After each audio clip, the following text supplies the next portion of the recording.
But yeah, moving on from that, we'll see how impressed someone else is with Eamon and myself when we move on to our next segment.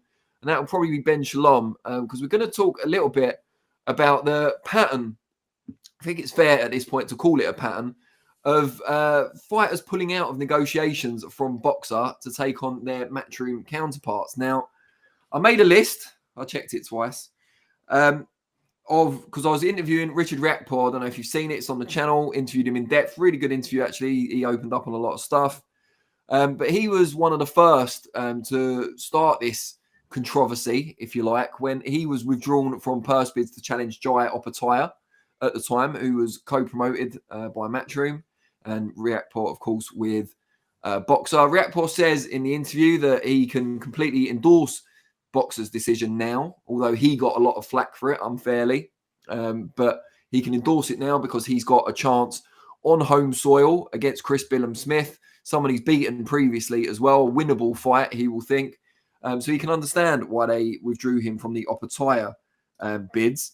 But yeah, I was making a list, and he was the second of, I think, 5. Let me just find the list. Because I sent the list over to Eddie Hearn because I knew if anyone would have an exhaustive list of the times this has happened, it would be him. And it's fair to say that Eddie has a very hit and miss attitude to responding to my text messages on WhatsApp. And I wasn't fully expecting a reply, but I guess talking about this particular subject, almost guaranteed one. So I said, late notice purse bid pullouts, Fraser Clark, Richard Riakporhe, Adam Azim, Isaac Chamberlain. Have I missed any out? And he said, Dubois versus Ferreira. Although that's not quite true because it didn't actually make it to purse bids. Although it is true to say that Caroline Dubois was withdrawn from Boxxer from contention for the world title held by Beatriz Ferreira. But the others, yeah, Fraser Clark was pulled out from the Fabio Wardley purse bids, and then ultimately ended up fighting Wardley a couple of fights further down the line and got a draw. So maybe that was the right decision. Riakporhe, who we've mentioned, Adam Azim against Dalton Smith, actually vacated his European title rather than fight Dalton Smith. I wonder how the Boxxer sold that one to him. And now looks like he might be fighting Harlem Eubank. Isaac Chamberlain was the most recent. He was lined up to defend his British title at cruiserweight against Chevon Clark, the Matchroom fighter in this case, and decided not to. Chamberlain may have a case if he now goes on to take up his own mandatory shot at the European champion, Sislak, who we know quite well over here. But if he ends up fighting another Boxxer contender in Vidal Riley, the public may be less forgiving. Eamon, it's not only the fact that they're pulling fighters out of purse bids, because you, as a promoter, you have to do what you feel is best for your fighters. It's two other things. One, that it always seems to be against Matchroom fighters, and Ben Shalom has said publicly he'd like to be able to work with Matchroom one day. They're the only ones he seems to have a problem working with over time. They've worked with Queensbury and so on. But the other issue is how late they tend to pull their fighters out of contention. It seems to often be hours before the purse bids are due to be opened. What do you make of it all? Because I don't want it to just be, I'm giving Boxxer a bit of a, shellacking here. What's your kind of take on this pattern that has emerged?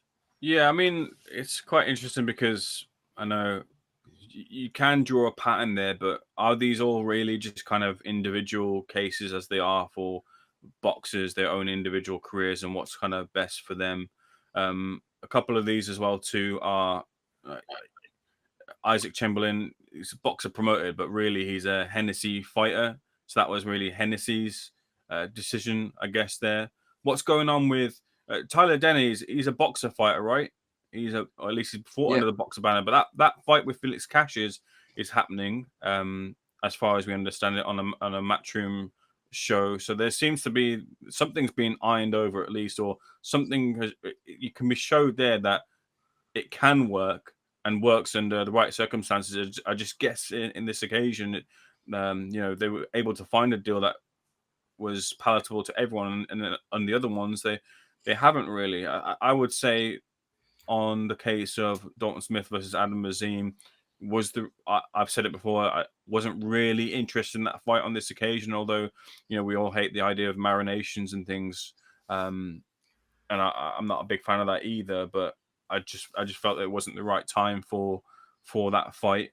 The other, without going through all those fights individually, the other thing to question is it Boxxer and Ben Shalom. Ben Shalom, who we've seen beforehand, actually, in a press conference with Frank Warren before Eddie Hearn did it, when it was Joe Parker versus Joe Joyce, and he took a bit of a shellacking there from Warren as being the young gun there, but he was shown keen to want to make these deals with other promotions and followed through with his word there.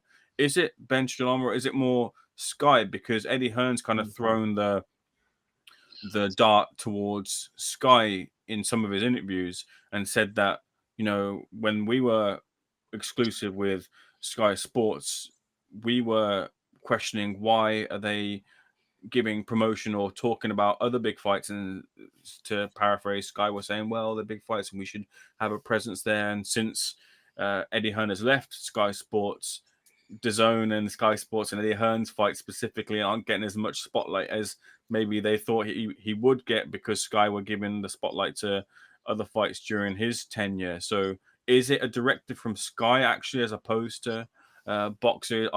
Are Ben's hands tied?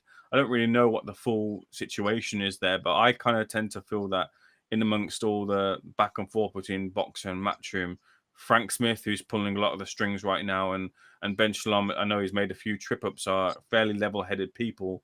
And whilst there is the clamour and the loud noise from Eddie Hearn, who is very much someone who you can be, what's the word I'm looking for, who's very convincing in his arguments, I do feel that these are just separate occasions where the business hasn't been right, and the business isn't right for some of the Sky leading lights who they're trying to turn into pay-per-view faces, which they need right now.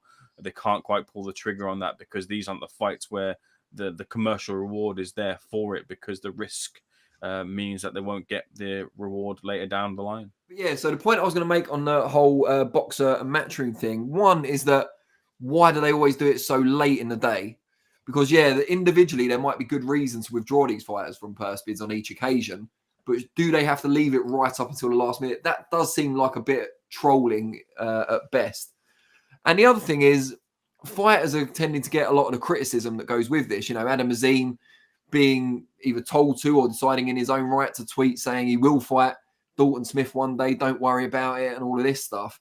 You know, they're the ones who are the kind of lightning rod for these criticisms that perhaps should be better aimed at Boxxer. And I think from a PR standpoint, Boxxer or Sky Sports, if it is their directive, one of the two entities could help their fighters by putting a statement out when these occasions occur and just saying, look, we don't think this is the right fight at the right time.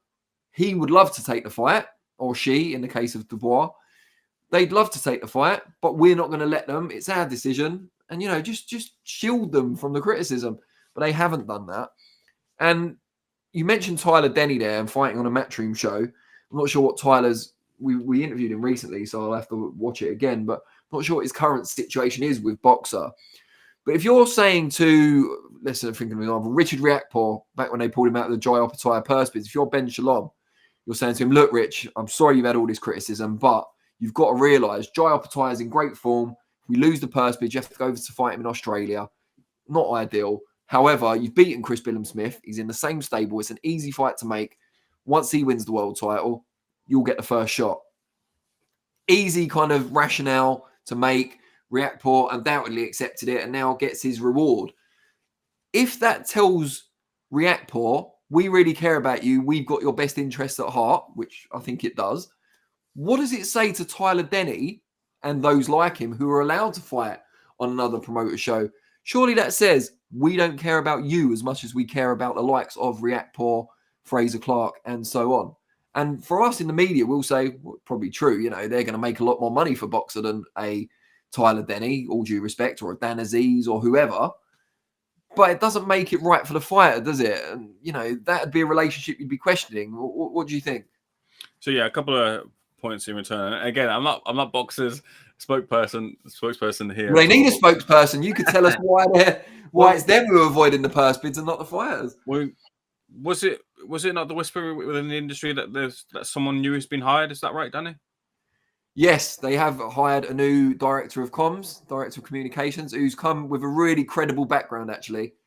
His name escapes me at the moment, but it is public knowledge now. But someone from the industry who used to work in marketing for one of the major promoters was really impressed by the hire. This could be just what Ben Shalom and Boxxer need, actually. Well, putting that aside, just on the point regarding, taking their time. First of all, I believe that Ben Shalom, I think it is the case. Ben Shalom comes from a legal background and having worked in the legal industry.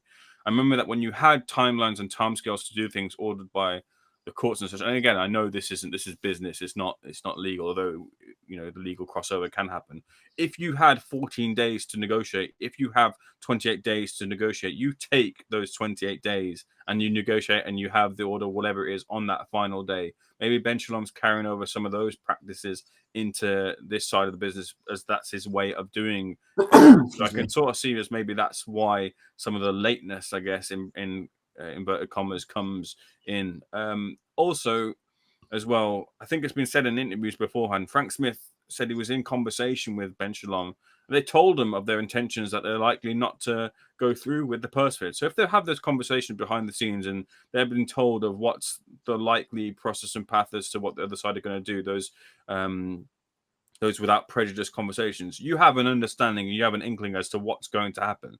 So can you really kind of make the loud noise that you're making when you understand to a large degree as to what the situation is going to be? The other flip side as well too with Tyler Denny is I'm doing this spin here for the promoter. Maybe you're so confident that you don't matter where the fight happens and what promotion it happens as well. You see as a Tyler Denny, you don't have to take the risk. You don't have to pay the risk either too, because the other side they can have. But then does that mean that the likes of Fraser Clark and Richard Riakporhe need the protection that Tyler Denny doesn't? Potentially, but it's also too. This can't be a win-win, surely. No. You're right. You're true. And I imagine what really this case is, they'll look at really whose ceiling is higher. With the heavyweights, it's different because you never know who really gets to the top until they get to the top. And Fraser Clark has that Olympic pedigree, and you can take the chance when the riches are higher. Tyler Denny's not really from a favored area. I know that because I'm from a similar area here in the West Midlands too. They might see European as his limit, and if again he does punch above his weight as he has done to achieve, and it's a brilliant achievement from Tyler Denny. Will not diminish what he's done at all. He's flying the flag here, as a number of fighters are doing in the West Midlands. You might see this as a fight where we say, you know what, we've done what we can for you here. We've taken you. We're very proud of our achievements, and they should be proud of their achievements. But this might be the end of the road for us for now, unless something changes. So maybe they've done their dice rolls and they were happy to roll the dice elsewhere. Maybe the resources just aren't there to keep Tyler Denny on, and they'd rather funnel the resources at other places. Pun not intended there. But yeah, those are maybe some of the reasons as to why Boxxer might make that decision. But I just think with these sort of things, I know that there is the back and forth between the two, but I do generally just feel these are just individual cases.